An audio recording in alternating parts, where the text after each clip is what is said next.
Hi everyone, I am so glad that you're joining us today for our November for Chris Living class. I'm Sherry Carter and I am with K-State Master Food Volunteers, and I think all of you know who I am, and I hope you've already watched our September and our October videos.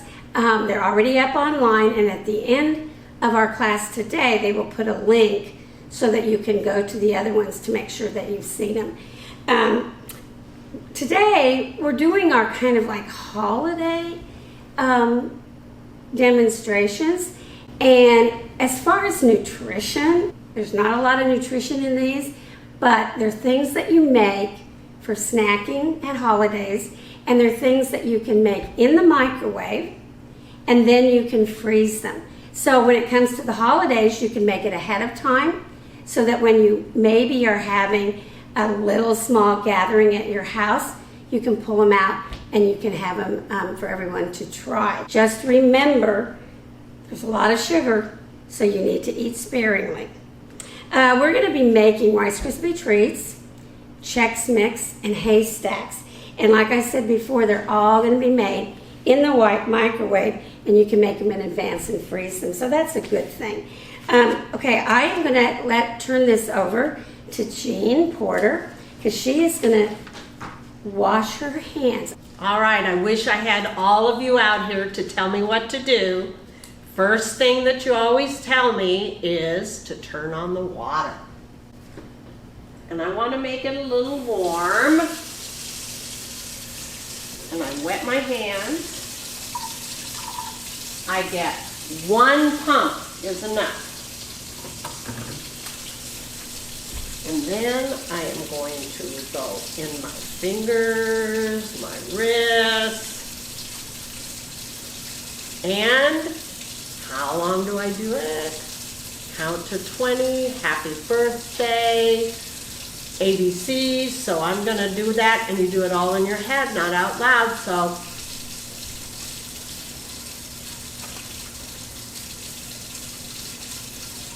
That's 20 seconds. In fact, I did more than it because I started earlier. Rinse your hands.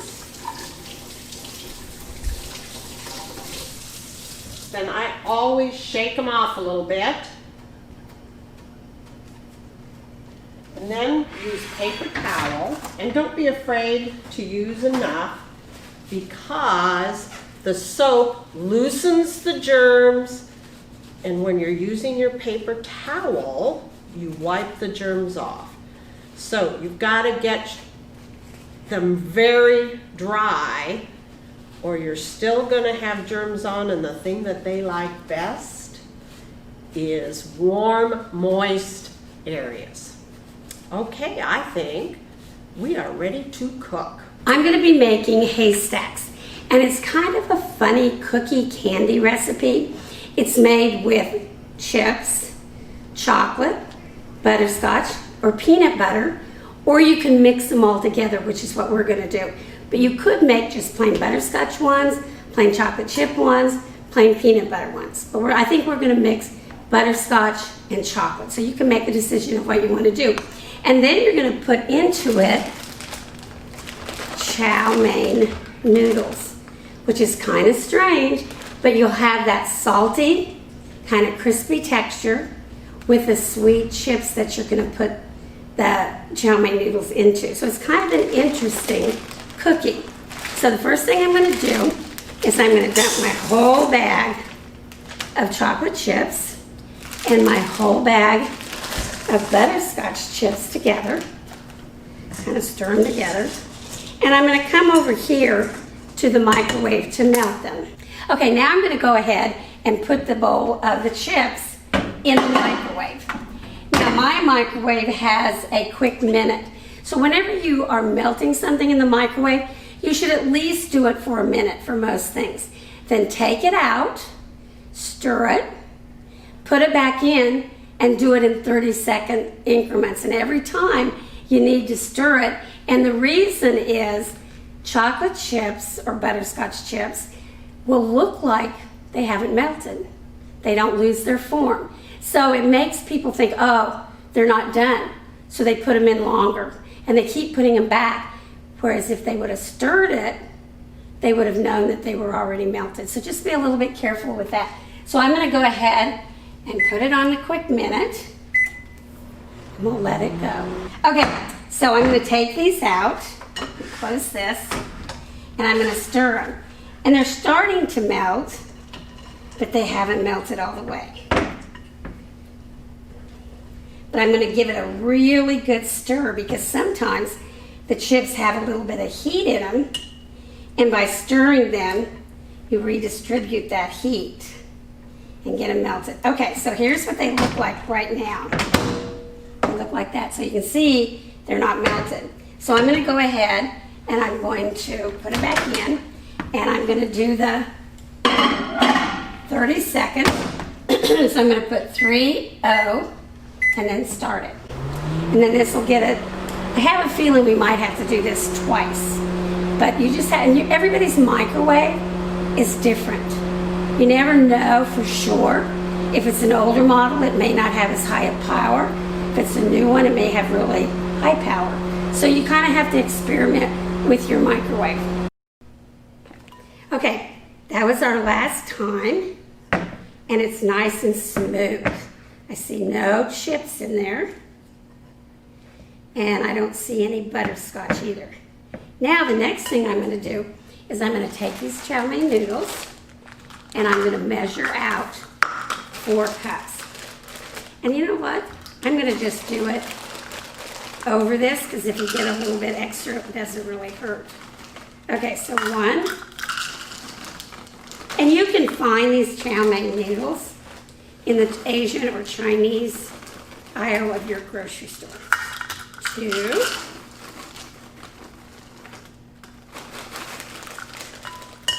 3. And you know, I think I'm going to stir this up, but there's just a little bit left. Oh, I don't know, there's a whole cup. I may not do it. But let's see if we might be able to add the rest of these. So I stir this really well.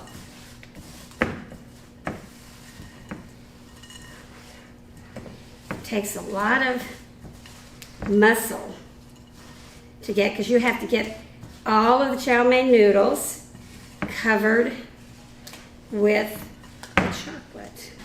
Then once I get this all stirred up, I've prepared a pan, a cookie sheet with parchment paper. Now you can use wax paper on it. It's just kind of to make it so you have a really easy cleanup. You're going to take a spoon, and you can make these whatever size you want. Let's say that you only have 4 people in your family. You might want to just make 8. You probably don't want to make just 4, that's kind of big. But you might want to make just 8. Let's say you had 16. Well, then you might want to make them a little bit smaller. So you can kind of decide the size that you want. The other thing, these cookies, you can put them fairly close together because nothing's going to happen to them. They're not going to cook. You're just going to stick them in the refrigerator. Now, you wouldn't necessarily have to put them in the refrigerator. You could stick them or just leave them out. It just takes them longer to set up. And you have to they need to set up. They won't be shiny anymore. Whereas right now with this chocolate, it's kind of shiny. Okay, so I have them on my cookie sheet, and I'm going to go ahead, stick them in the refrigerator. They should be done in about 5 minutes. I'm Deanne. I'm a Johnson County Extension Master Food Volunteer, and today we're going to really have fun making Chex Mix. And I'll bet you've had this in the past, but I'll bet what you didn't know is that this is so easy to make that you're going to be making it all winter. Okay, let me tell you what's in here. 3 cups, in this recipe today, 3 cups of corn Chex, 3 cups of wheat checks, 2 cups of pretzels. You could put only a can or a cup, and this is an extra large can, so we might just use a cup, of nuts, a tablespoon of Worcestershire sauce, a teaspoon of seasoned salt, and half a teaspoon of garlic. That's it. It goes really fast. And I want to point out one thing. We're using a stick of unsalted butter, which will microwave just long enough to melt it. So we'll put this stick of unsalted butter in the microwave to melt it.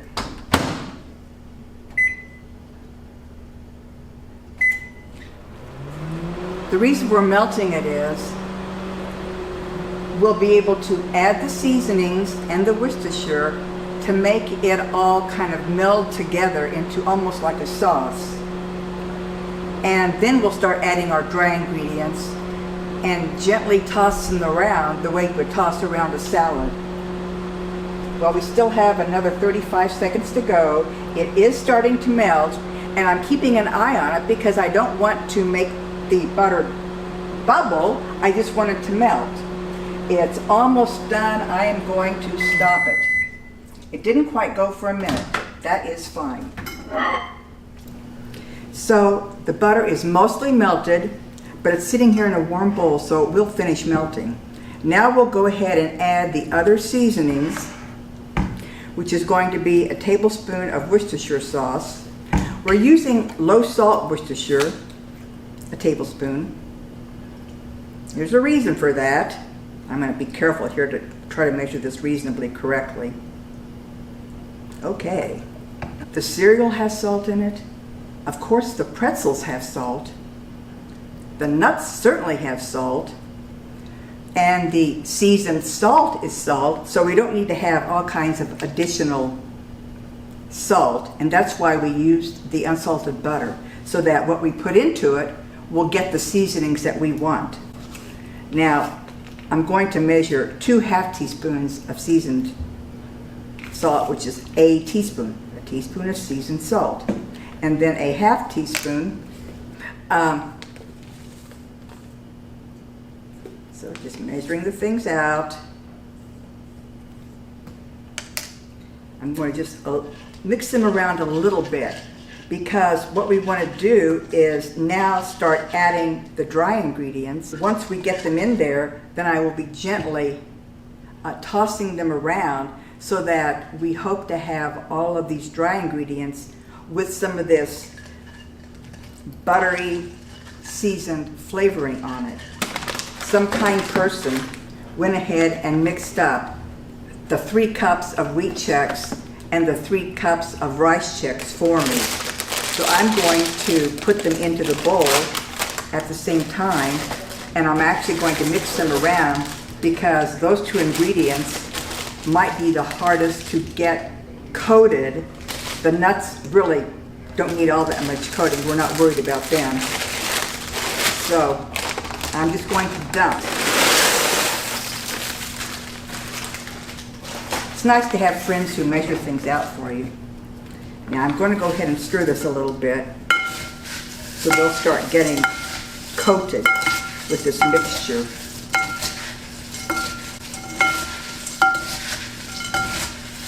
This is a little bit of a slow go. Don't worry about speeding through it. What you want to do, to the extent possible, is get the butter mixture on most of the of the cereal. So when you're looking at it and gently folding, you are going to start seeing the glistening of the butter. I'm feeling pretty confident now because I am seeing butter. Now I will put in a cup of pretzels. And then I'll go ahead and put in a cup of the mixed nuts.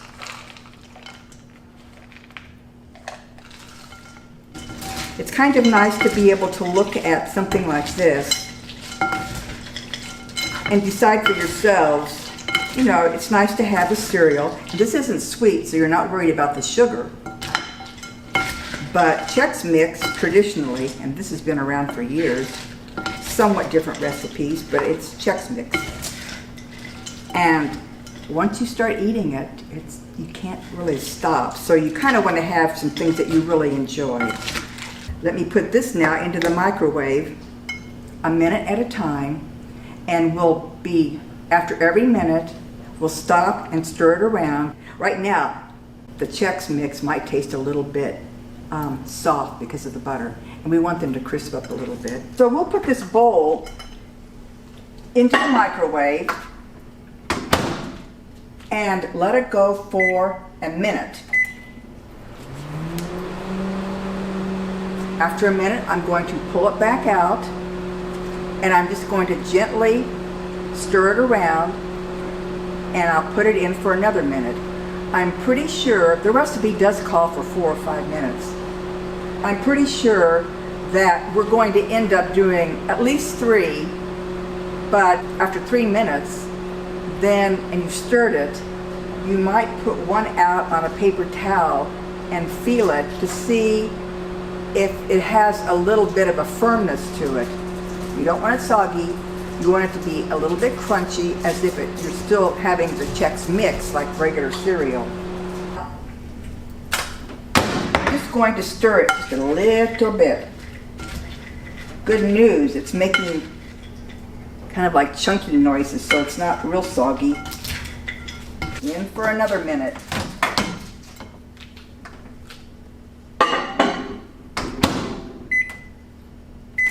So we're just trying to be patient, let it do its job. And some of the ways you're going to know it's ready is you might hear some sizzling. You're going to start, since you're standing right next to the microwave, you're going to start smelling that aroma, which I'm just a tiny bit smelling right now.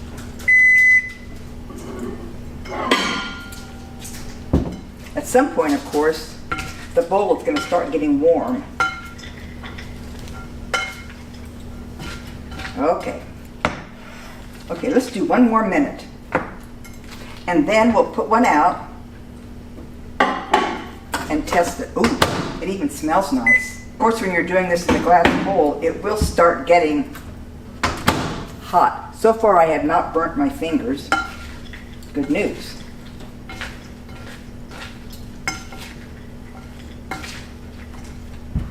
Just a second. I'm going to dig out a couple of Chex. I need to make sure I get at least one of each. Now, I'm going to set this aside just for a second. It's firm, but it's not going to be crispy yet. 1 more minute. I think we're almost there.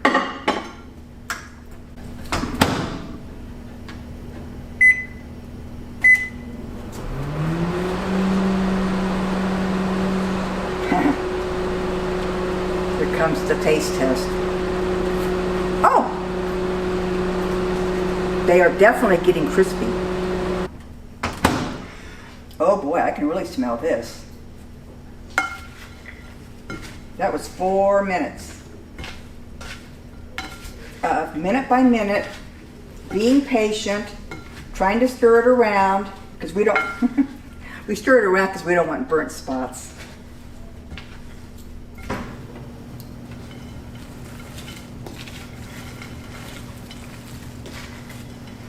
I'm just going slow because I don't want this going all over the whole counter. And I'm hoping that the paper towel will absorb some of the butter that we don't need. It is a good idea to put them on a paper towel to kind of cool off, for those of you who are in a big hurry to have some snacks, because don't they look nice? Ooh. So, right now we're going to let these cool off, and we'll let someone else make their food. Hi, I'm Donna Carroll, a Master Food volunteer with K-State Extension, and today we're going to make Rice Krispie Treats. Rice Krispie Treats are so versatile. You can do so many things with them, and they make perfect gifts. Any of these recipes that we did this month would make a perfect gift. Something that you make yourself is lovely to give to somebody else. Okay, this just has 3 ingredients: butter, marshmallows, and Rice Krispies. So we are going to measure.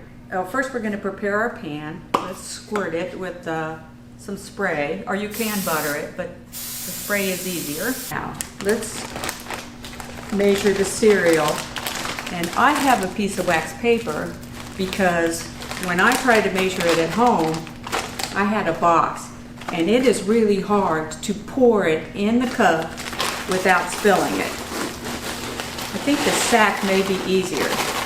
So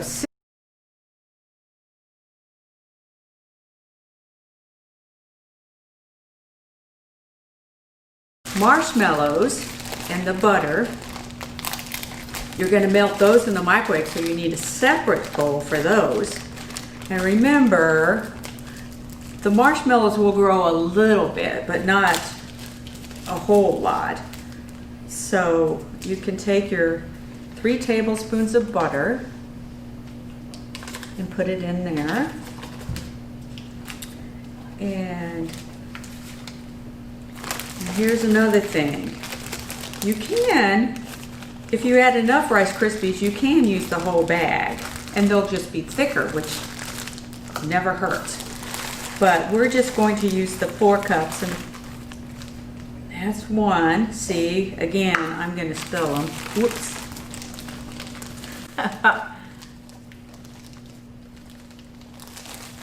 2. And this recipe does not have to be very precise.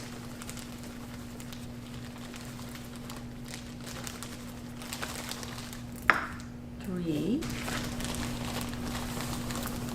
There's supposed to be 6 cups in here, but I'm kind of making them heaping, so it may not make that many. Okay, that's 4 cups.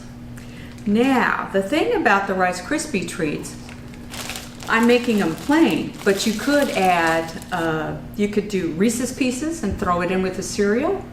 You could do chocolate chips. You could do peanut butter chips. You could do M&Ms, especially red and green M&Ms for Christmas. Oh, that would be so pretty. Now, all we have to do is microwave this. And we're going to do it for 1 minute. Hit the start. Get that butter combined. Of course, the butter's melt. Oh, no, not totally. Not totally. Okay. Let's give it another 30 seconds.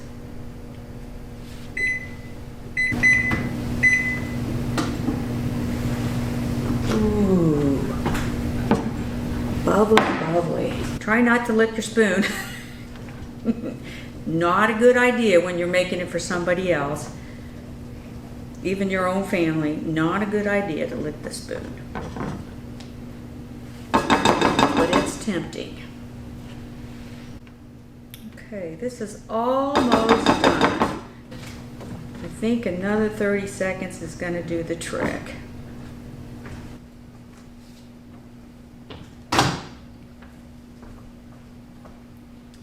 This looks good and gooey. Very gooey. Okay. Now, how hot is that? Not too bad. So let's dump this over the Rice Krispies.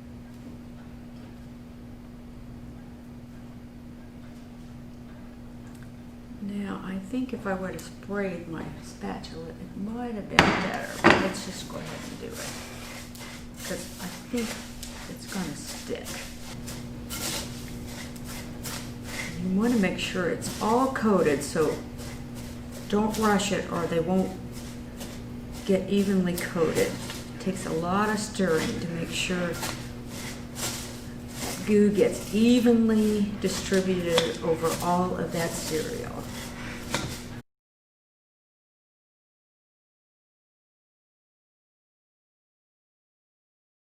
Now the only thing you have to do is scrape it into the pan.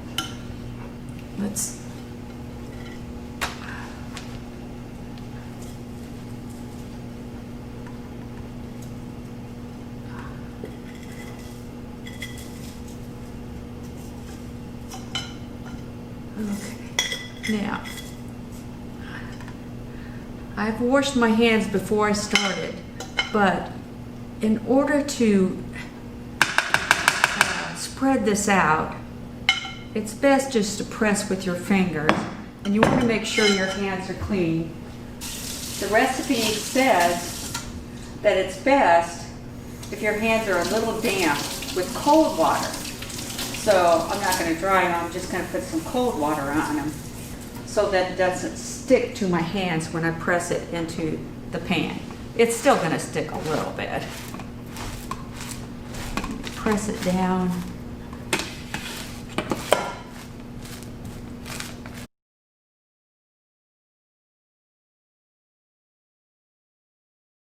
Now you can just let them set out for about 15 minutes if you want before you cut them, but it speeds it up if you put them in the refrigerator for about 5 minutes, 5 or 10 minutes, and then they cut easier and they crisp up easier. And that is all there is to it.